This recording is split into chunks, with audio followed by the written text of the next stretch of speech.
What's been your biggest creative lesson? There are a lot of ideas that are really stupid ideas and it should never be put to paper. Two, you may have a great idea, but your audience may not be able to follow it or be interested in it. For example, Cyberpunk V3, as we call it. I wanted to experiment with doing something a bit more on transhumanism. And so V3 is about two things, transhumanism and also how media and social media particularly allows you to pick the reality you want to live in.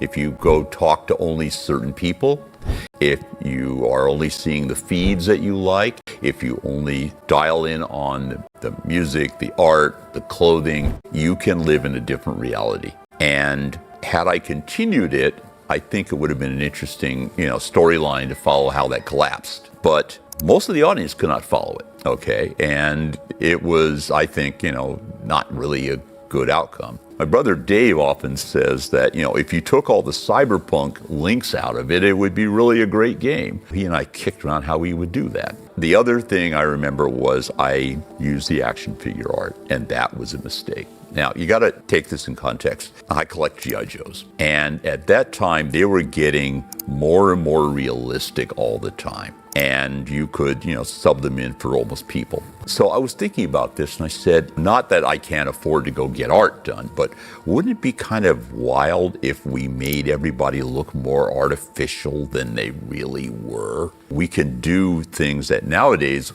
we would be using AI for. We would be doing AI art for it. And if I did V3 over again, I would probably do AI art. But the whole point of those figures was we didn't have it, and I wanted the people in there to not look like they were real people. I wanted to say, yeah, you want dehumanized? This is dehumanized. And again, it didn't work. So, here's the thing. You do something, it works or it doesn't work. If it doesn't work, you learn why it didn't work, and you accept that and you move on.